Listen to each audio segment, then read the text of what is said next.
हर हर महादेव, जय भोलेनाथ।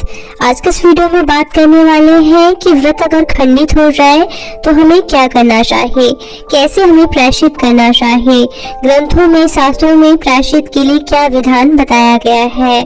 भाई और बहनों, हम कई प्रकार के जीवन में व्रत करते हैं, साप्ताहिक, मासिक, वार्षिक व्रत करते हैं, लेकिन कई बार हमारी कई गलतियों की वजह से व्रत खंडित हो जाते हैं। कई बार हमें अपने रिश्तेदारों के यहाँ जाना पड़ता है तो हमें जो है जानबूझकर व्रत छोड़ना पड़ता है, या फिर रिश्तेदारों के यहाँ जाकर के असुविधा हो जाती है तो हम व्रत जो है निर्वाह नहीं कर पाते हैं।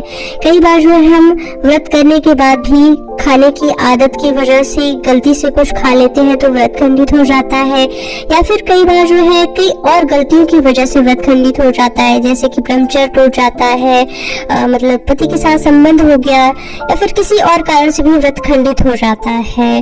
और कई बार हम व्रत ही भूल जाते हैं कि आज हमारा व्रत था, इस दिन हमको व्रत करना था, और व्रत नहीं कर पाते। तो ऐसे कई कारण होते हैं जिनसे हम व्रत भूल जाते हैं, व्रत हमारा टूट जाता है। तो कैसे हम इसका प्रायश्चित कर सकते हैं?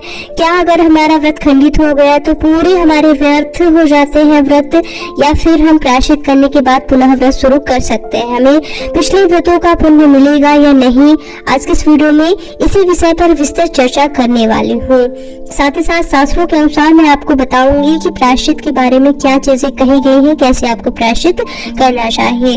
तो अगर ये वीडियो आपको पसंद आए तो लाइक और शेयर कीजिएगा, और अगर अभी तक आपने हमारा चैनल सब्सक्राइब नहीं किया है तो सब्सक्राइब कर लीजिएगा, ताकि इसी तरह आपको महत्वपूर्ण जानकारियों के वीडियोस मिलते रहे।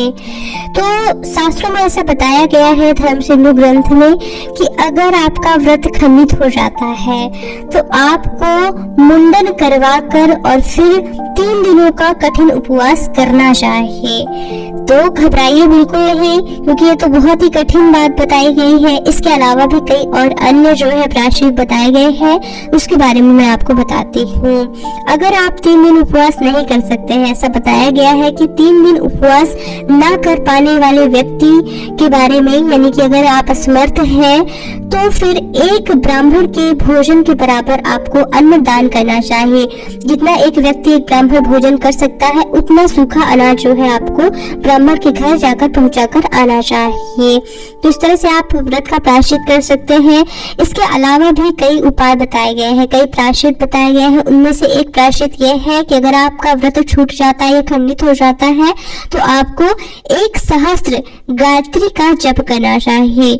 आपको 1 सहस्त्र गायत्री मंत्र का जप करना चाहिए, ताकि आपके व्रत खंडित होने पर जो है उसका प्रायश्चित हो सके। और अगर आप 1 सहस्त्र गायत्री का जप नहीं कर सकते हैं तो एक और प्रायश्चित बताया गया है, वो है 12 प्राणायाम।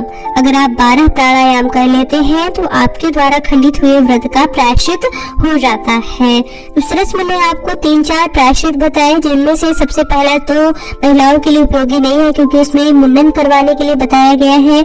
लेकिन दूसरा जो कि बहुत ही सरल है, जो सभी के लिए उपयोगी है, जो है कि ब्राह्मण को आप एक व्यक्ति के भोजन बराबर जो है आप दान करें, सूखा अनाज दान करें। तो ये सबसे सरल उपाय है प्रायश्चित करने का।